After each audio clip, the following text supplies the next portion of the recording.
Le Grand Matin Sud Radio, 7h-9h, Jean-Jacques Bourdin. On en parle avec vous, dites-nous, on en parle et on parle de ce qu'a dit François-Noël Buffet. Oui, exactement. Qui est, alors, j'ai découvert, il est ministre du ministre. Ah, il est vice-ministre de l'Intérieur, oui. Ah oui, bon, oui. Ah bon, c'est pas un secrétariat d'État quelque chose, non, il est ministre, il a titre de ministre auprès du ministre de l'Intérieur. Comme Marlène Schiappa avant lui. Benjamin va nous faire écouter des extraits de l'interview de ce matin, Benjamin Glaise, parce que il a annoncé certaines choses. Sur deux points importants. Tout d'abord, il a dit qu'il était favorable à un abaissement de la majorité pénale à 16 ans. C'est le Premier ministre à le dire publiquement. C'est le Premier ministre du gouvernement à le dire publiquement. Ouais, effectivement, on l'écoute. L'ultra-violence aujourd'hui, générale de la société, mais singulièrement des plus jeunes, il faut bien s'adapter à ça. Donc il faut qu'à un moment, la loi mette la limite en disant maintenant, à partir de 16 ans, sa responsabilité pénale peut être parfaitement engagée. Il ne faut pas oublier non plus que, à l'égard des plus jeunes mineurs, il faut s'interroger sur la responsabilité des parents. Il n'y a pas de responsabilité collective pénale en France, mais en revanche, la responsabilité civile et la responsabilité des parents doivent pouvoir être engagées dans certains cas. Je crois qu'il nous faut un arsenal juridique qui soit aujourd'hui renforcé parce que il y a un ensauvagement de la société. C'est triste à dire, c'est terrible à dire, mais il faut qu'on s'arme pour pouvoir y répondre. Abaissement de la majorité pénale à 16 ans, qu'en pensez-vous, Elisabeth et Jean-François? L'ordonnance de 45, c'était, je viens de calculer, il y a 80 ans. 80 ans. Peut-être que la société a un peu évolué depuis, qu'on peut se Vous êtes favorable ou à l'abaissement de la majorité pénale à 16 ans? Franchement, ça paraît tellement évident aujourd'hui. Vous voyez bien, les jeunes sont balèzes aujourd'hui, c'est des balèzes, c'est des adultes. Vous voyez bien que les délits et les crimes ont changé, l'âge de ceux qui les commettent a changé. On s'en sort plus avec cette histoire de... Vous voyez bien que dans plein de cas, on a au contraire des gamins très violents qui sont restés dehors parce qu'ils ont été jugés. Alors en plus avec cette loi débile, pardon. Avec quand même des centres de détention adaptés à ces jeunes-là. Ils ne sont pas encore adultes dans leur tête. Oui, les mettre à part, on ne va pas les mélanger. Ils le sont physiquement, mais pas dans leur tête. Non, mais ils doivent pouvoir condamner un type qui attaque une vieille dame, que même s'il a 15 ans ou 16 ans, il doit pouvoir être condamné. Ah, ça, c'est pas 15 ans, c'est 16 ans.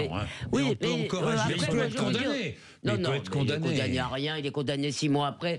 Vous voyez bien que on bute toujours sur cette loi complètement absurde qui fait qu'on a repoussé, contrairement à ce que disent tous les spécialistes, on a éloigné, disjoint la faute et la sanction. Oui. Franchement, non mais on est vraiment suicidaire des fois. Bien, le gouvernement est engagé dans cette voie-là. Oui, Benjamin. Alors, parce que c'est le Premier ministre à dire publiquement cela, qu'il est favorable à l'abaissement de la majorité pénale à 16 ans. En revanche, le gouvernement, effectivement, est engagé dans cette voie-là, puisqu'il a donné un avis favorable à la proposition de loi de Gabriel Attal, qui est étudiée en ce moment à l'Assemblée nationale, et qui prévoit notamment ceci. Autre point important de la part de François-Noël Buffet ce matin sur Sud Radio, ministre auprès du ministre de l'Intérieur, il s'agit du droit du sol. Il s'est dit favorable à un durcissement, lui, des conditions d'accès au droit du sol. Je pense, à titre personnel, que le droit du sol en lui-même n'est pas forcément à remettre en cause, c'est les conditions dans lesquelles il doit s'exercer, et je crois que le point majeur, c'est de définir précisément comment on acquiert la nationalité française. Il faut qu'il y ait des conditions, il faut qu'il y ait des examens, il faut qu'on connaisse le territoire. Choisir de devenir français, c'est un choix.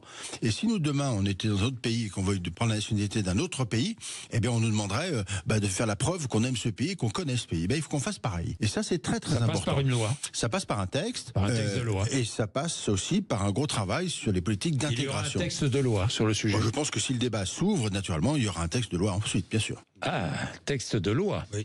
Alors, avec ce Parlement, on va se marrer pour le vote de cette loi, pardon. Oui. Ça ne passera pas, non. Vu l'état du Parlement, ce sera anticonstitutionnel. Je ne sais pas. Après, nous verrons. Il dit ça part de Mayotte.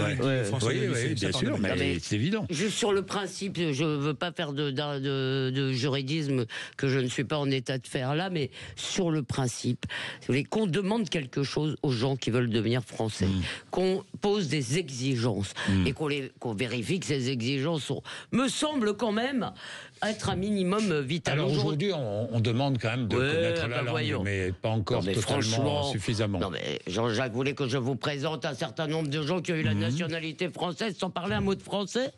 Vous voulez que je vous en présente? Il nous a parlé aussi des contrôles de cars scolaires. Et il y a eu 22 000 contrôles en tout. Il nous a donné 23 900 chauffeurs. Et on va donner les chiffres avec Laurie Leclerc dans un instant. Vous allez voir. Les chiffres Sud Radio, connus depuis ce matin, 8h31. Le rappel des titres de Laurie Leclerc.